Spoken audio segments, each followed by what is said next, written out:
Bom dia, meu nome é Keislane Nascimento dos Santos, discente do curso de graduação em zootecnia na Universidade Federal de Mato Grosso. Hoje, na disciplina de Histologia Animal e Biologia do Desenvolvimento, eu venho falar um pouco sobre o tema Início do Desenvolvimento Vertebrado, Neurulação e Ectoderma.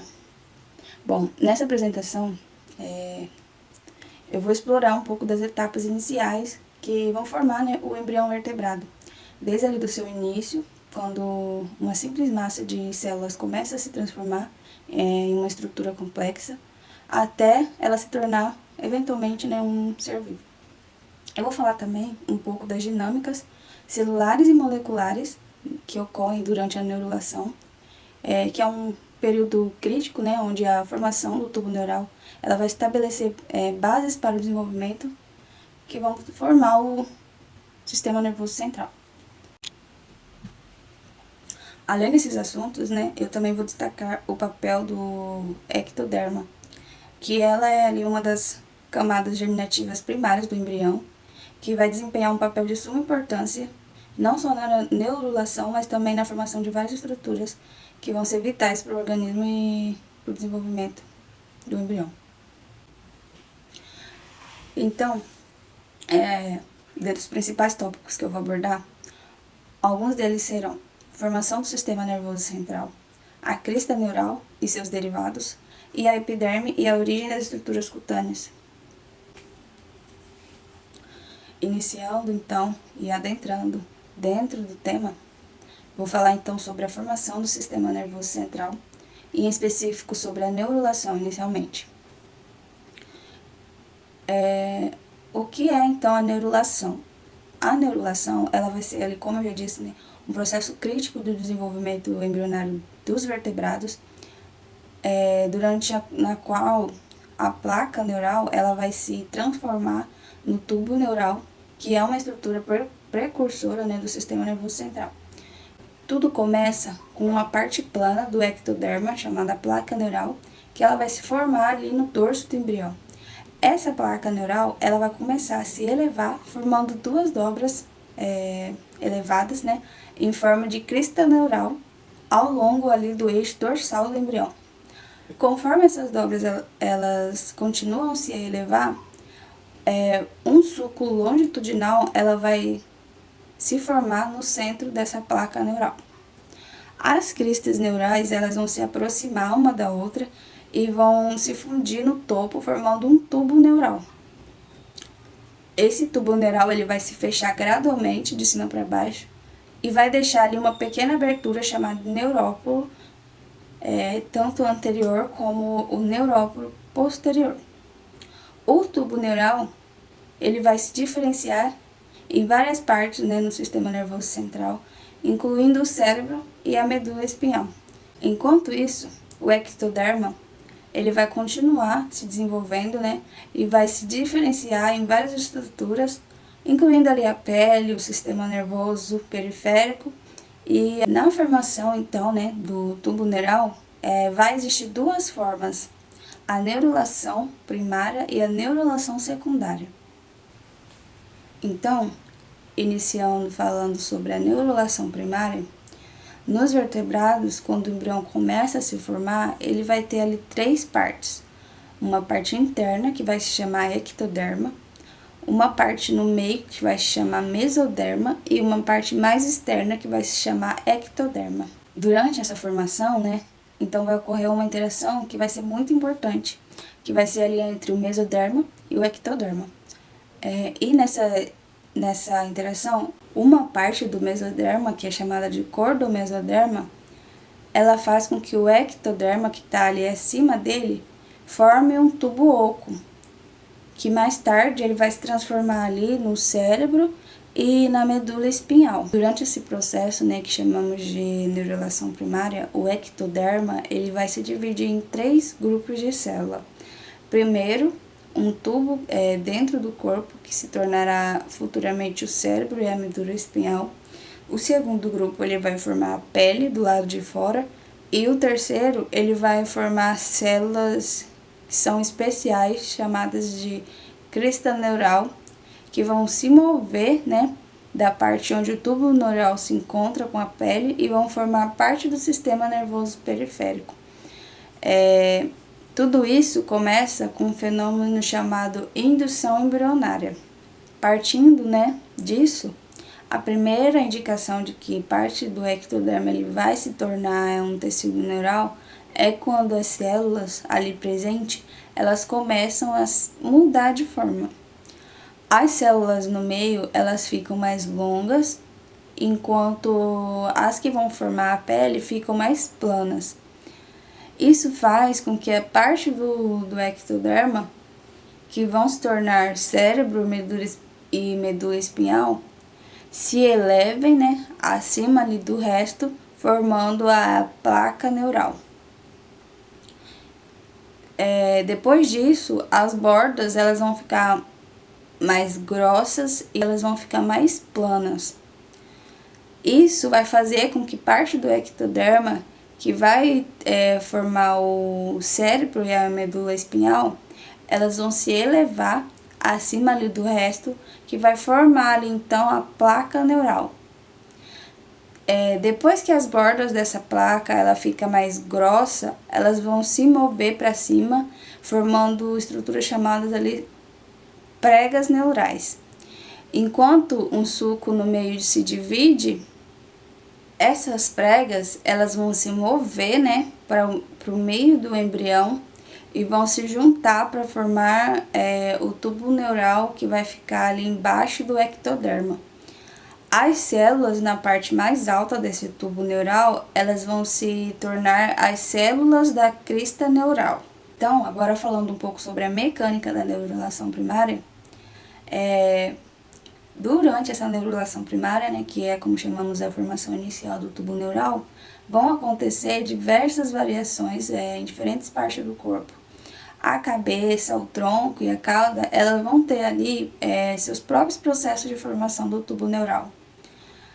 Tanto a cabeça quanto o tronco, elas vão passar por variações nesse processo, e elas podem ser divididas em 5 etapas. Primeiro, a formação da placa neural. Segundo, a formação do assoalho da placa neural. Terceiro, a modelagem da placa neural. Quarto, o dobramento da placa neural para formar ali o sulco neural. E por fim, o fechamento do sulco neural para formar ali então o tubo neural. Na formação da placa neural, o mesoderma dorsal ele vai mandar sinais para as células ectodérmicas para que elas se transformem em células da placa neural.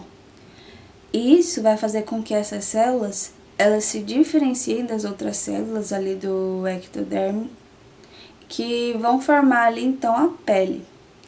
As células da placa neural e da pele, elas vão se mover por conta própria e esses movimentos elas vão criar as pregas neurais.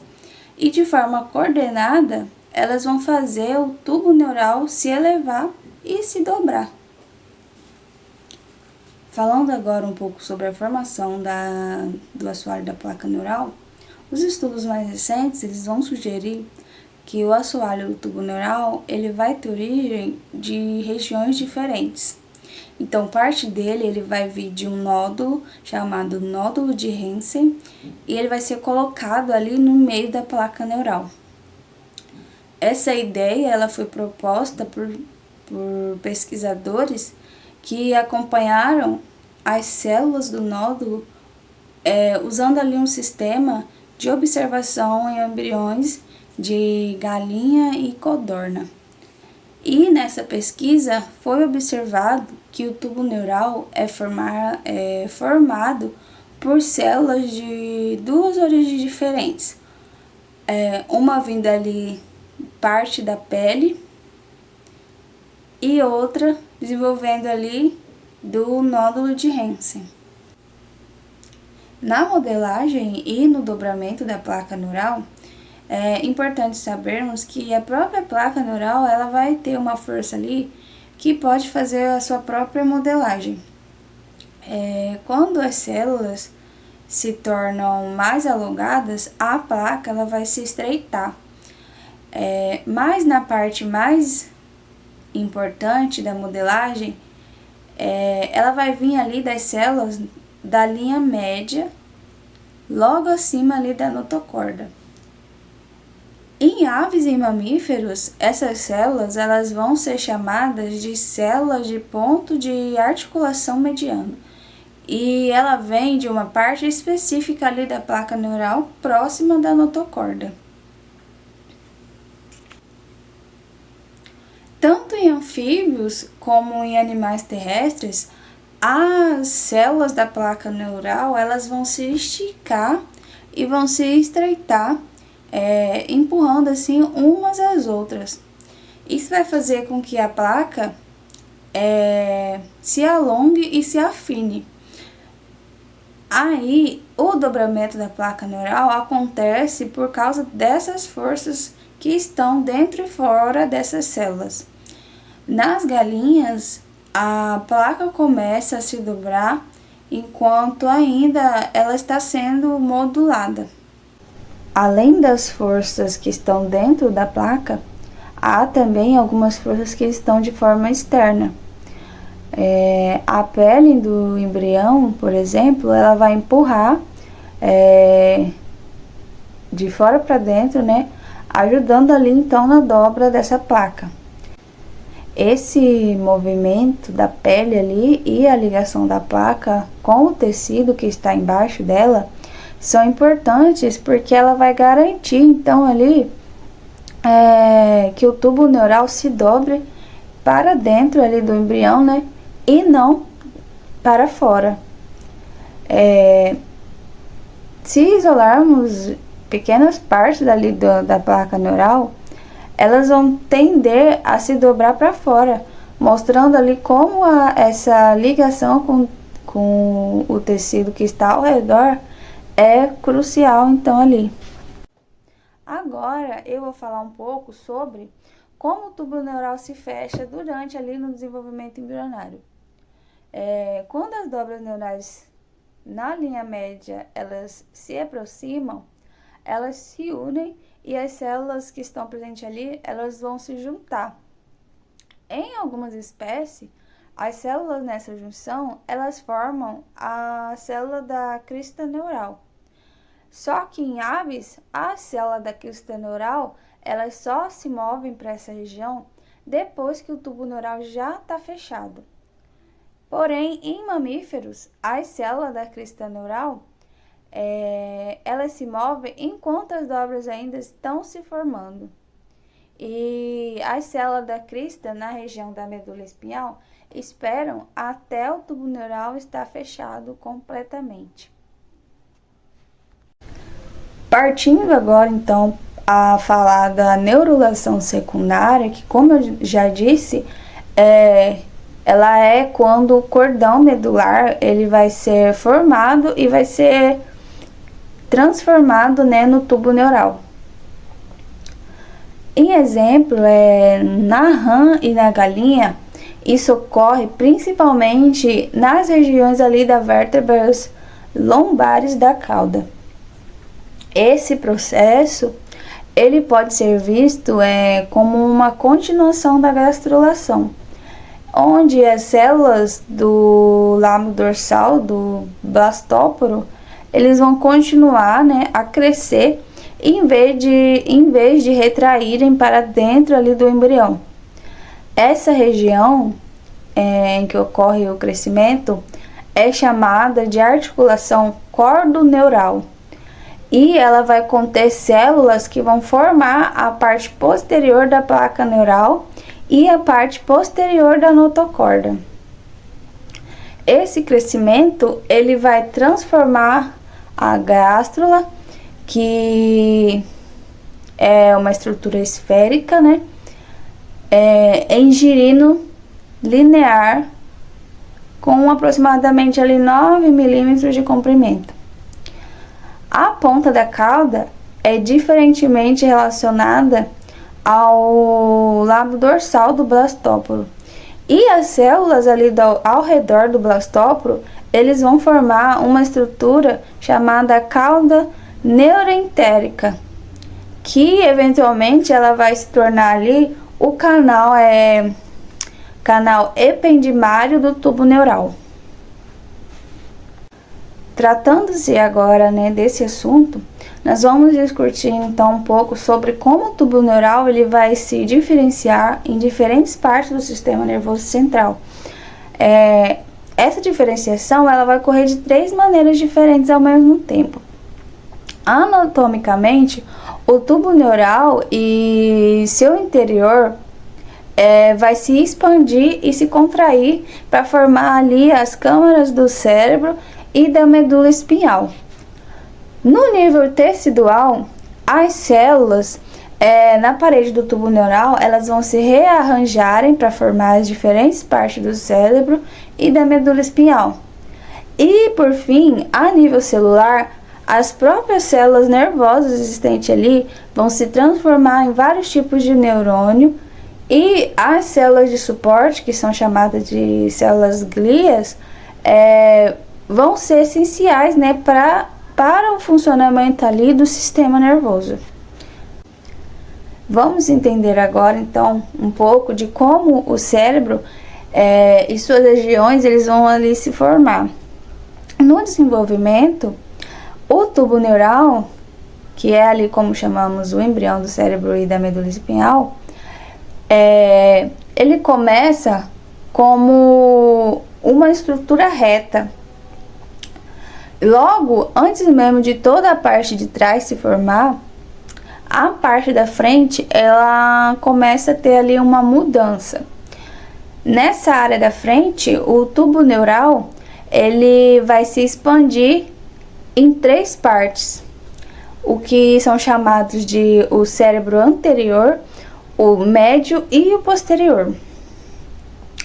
Quando a parte ali de trás do tubo neural ele vai se fechar, outras partes chamadas ali de vesículas ópticas, eles vão se estender dos lados do cérebro anterior em desenvolvimento.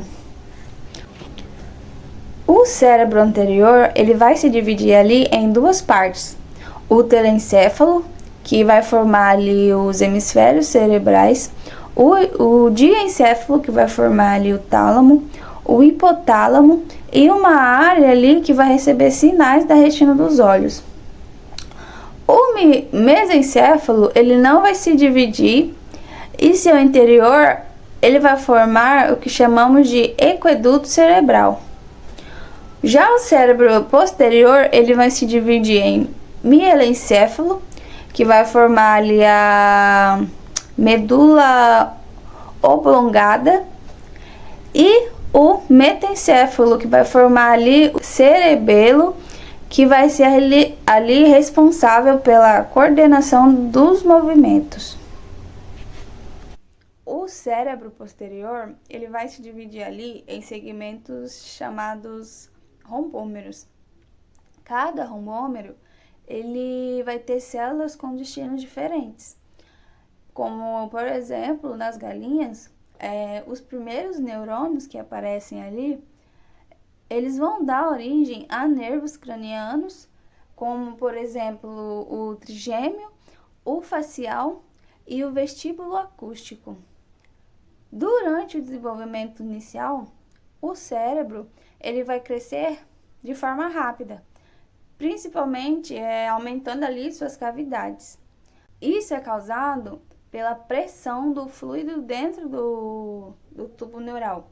E quando o cérebro ele começa a se fechar, a região próxima ali à medula espinhal, ela vai sofrer uma pressão adicional, o que vai separar o cérebro em formação, né, da medula espinhal.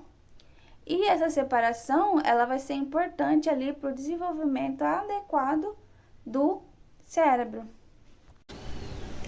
Tratando agora desse tópico, vou falar um pouco sobre como o cérebro ele vai se organizar em camadas e como essas células dessas camadas elas vão se mover durante ali esse desenvolvimento. No início, né, o tubo neural ele é como uma única camada de células. Essas células elas vão se dividir de forma rápida, criando ali a impressão de várias camadas, né, de células.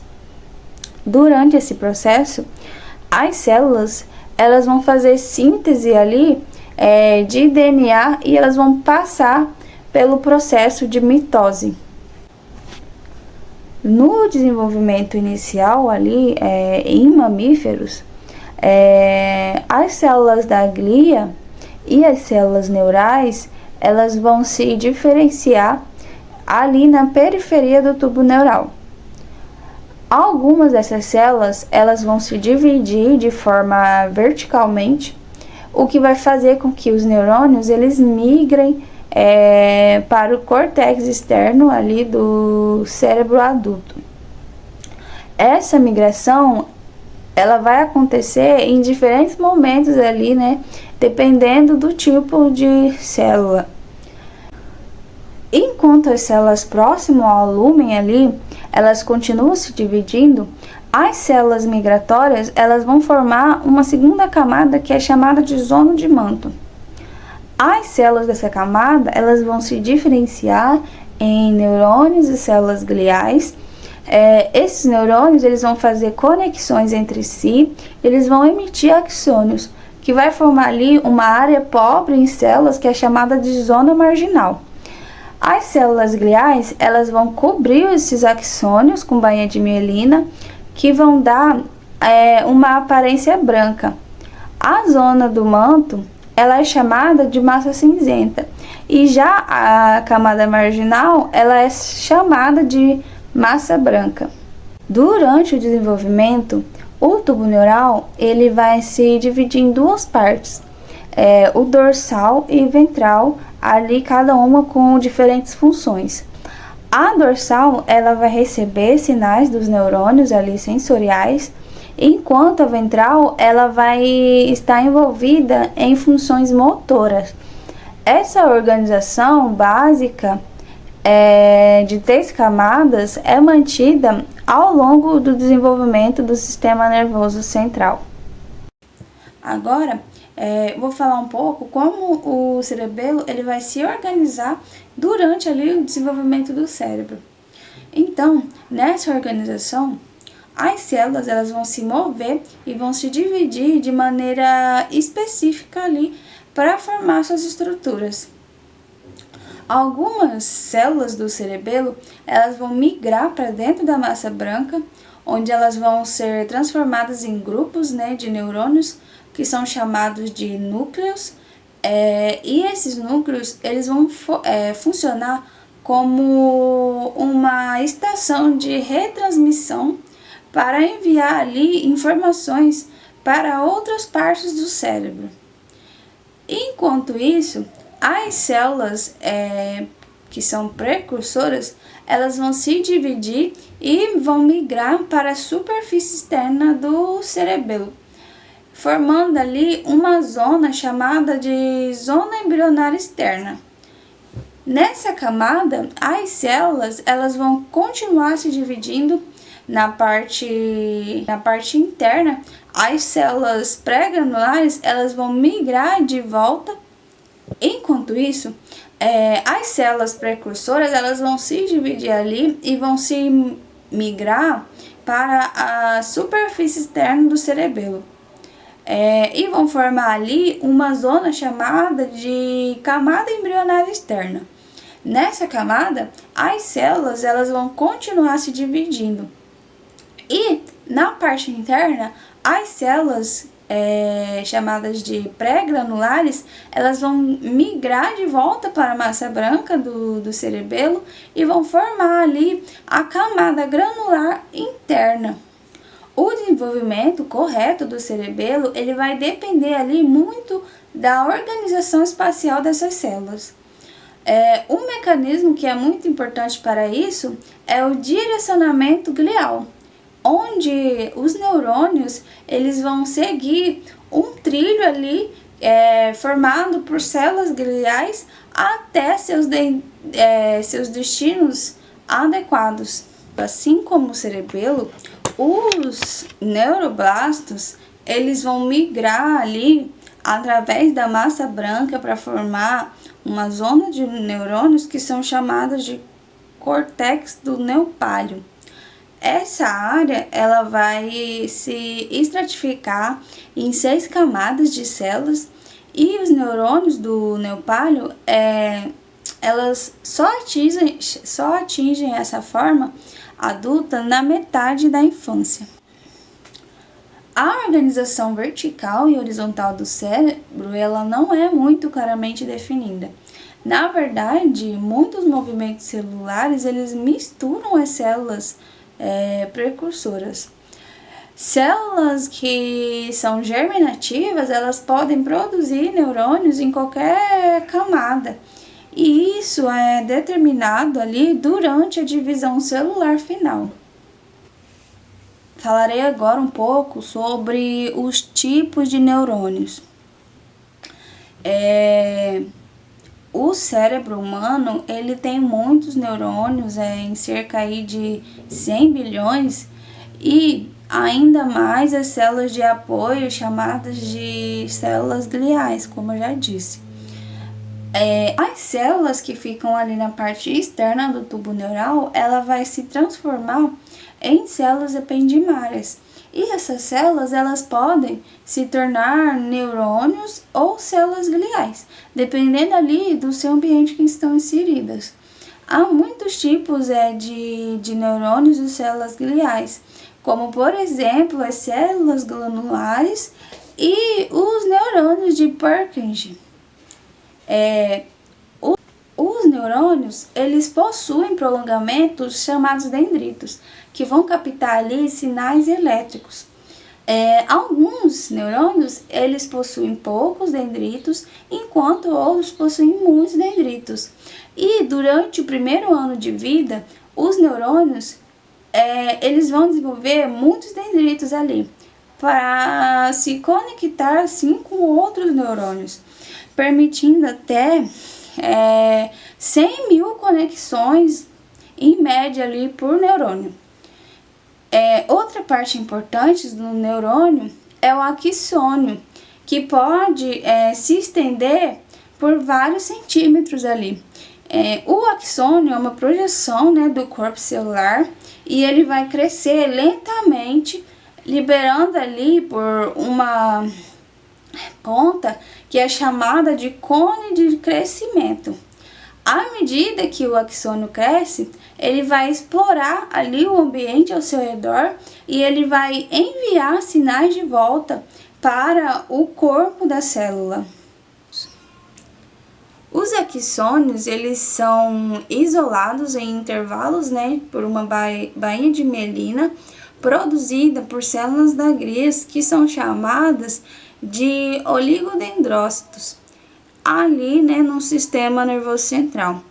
Essa bainha, ela é importante ali para a condução, né, dos impulsos nervosos.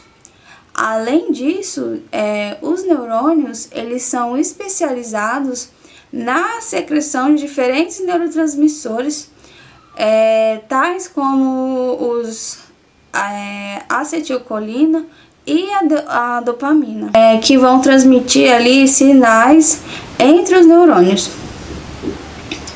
Em resumo, né, o desenvolvimento dos neurônios, ele envolve mudanças tanto na estrutura quanto na função e é crucial, né, para o funcionamento adequado ali do cérebro humano.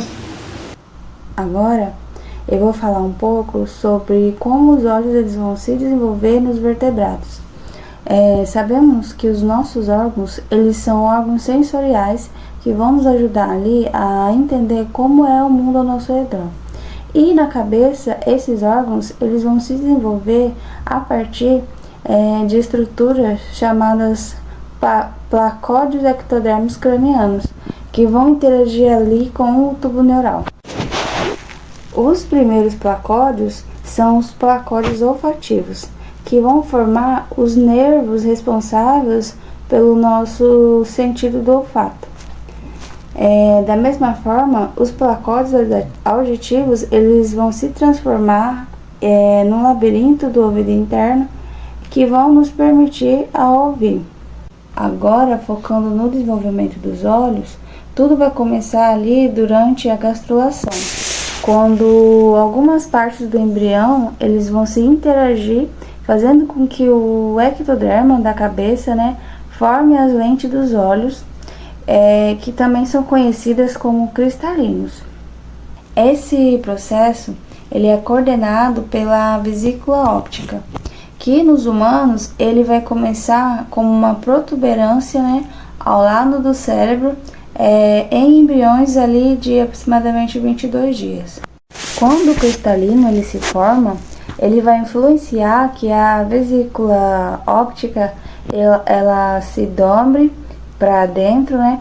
E ela vai criar uma estrutura em forma de cálice. Essa estrutura ela se diferencia em duas partes. Uma ela vai se tornar a retina, né, pigmentada, que vai produzir os pigmentos, enquanto a outra vai gerar uma variedade de células neurais, incluindo as células que captam a luz. As células, né, da retina neural, elas vão enviar seus axônios para o nervo óptico, que vai levar as informações visuais do olho para o cérebro. É importante saber também que durante o desenvolvimento da retina, as células embrionárias elas vão se dividir e algumas migram para outro lugar para formar um padrão laminar ou camadas ali na retina. Cada célula pode produzir diferentes tipos de neurônios ou até mesmo células gliais. Tratando-se agora sobre a diferenciação do cristalino e da retina, durante o desenvolvimento do cristalino, uma parte que é chamada de placóide do cristalino, ela vai começar a se arredondar e vai tocar, né, no novo tecido que o recobre. Esse tecido ele é induzido pela vesícula do cristalino e ele vai transformar na córnea transparente. É importante saber também que a íris, que é um tecido muscular que é pigmentado, né, que fica ali na frente do cristalino, ela vai controlar o tamanho da pupila e também a cor dos olhos. Parte da íris ela vai se desenvolver de uma parte da retina que não serve ali para produzir células sensíveis à luz. Agora um pouco sobre a epiderme e a origem das estruturas cutâneas. As células que cobrem o embrião, após ali um certo estágio do desenvolvimento, ele vai formar a pele inicial. No começo, essa pele ela é apenas uma camada, né, de células, mas logo ela vai se transformar em camadas. A camada externa ela vai criar uma cobertura que é temporária ali, né, que é chamada de periderme, e ela vai ser descartada quando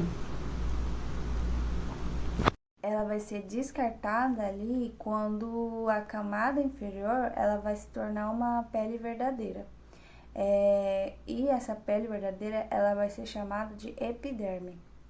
A camada interna ela vai se chamar camada basal, e é ela que produz todas as células da pele. Ela também vai se dividir para formar outras camadas que são chamadas de camada espinhosa. E essas duas camadas juntas, elas são conhecidas como camada de Malfy. A pele, ela vai ter algumas partes especiais, como as glândulas e os apêndices cutâneos, como cabelo, escamas ou penas, dependendo ali do tipo de animal. Quando um pelo ele vai crescer em algum lugar específico ali, primeiro algumas células elas vão se agrupar na parte mais interna da pele, e esse agrupamento ele vai ser guiado pelas células que estão ali debaixo da pele, e acontece, né, em diferentes momentos ali e diferentes lugares ali do embrião. Essas células elas se esticam e vão se dividir, penetrar na camada ali debaixo da pele, que é chamada de derme. As células da pele, elas vão responder ali, né, a esse movimento e vão formar uma pequena protuberância embaixo ali da pele, que é chamada de papila dérmica. Essa protuberância, ela vai estimular as células a se dividirem mais rápido e também a produzirem células que vão formar o pelo. Algumas células que já estavam lá entre a pele, elas vão se transformar em células que vão dar a cor do pelo. E enquanto isso vai acontecer, duas partes da pele, ela vai começar a crescer nas laterais do pelo. As células da parte de baixo, elas podem manter um grupo de células, né, que vão regenerar o pelo, ou as células da parte de cima, né, elas vão formar as glândulas sebáceas, o que vão produzir ali, né, substâncias oleosas que são chamadas de sebo. O tipo de pelo, o local, o tipo de pena, escama e de glândulas de suor, elas são resultados, né, da interação entre essas camadas da pele. E assim, como existe uma célula na pele que pode formar a pele, as glândulas sebáceas e os pelos, existe também uma célula que pode transformar em diferentes partes da pele. Então, eu finalizo aqui a minha apresentação. A minha referência bibliográfica foi o livro de Biologia de Desenvolvimento, né, disponibilizada pelo professor Adelso, na qual utilizamos também em sala de aula. E é isso. Muito obrigada e até logo!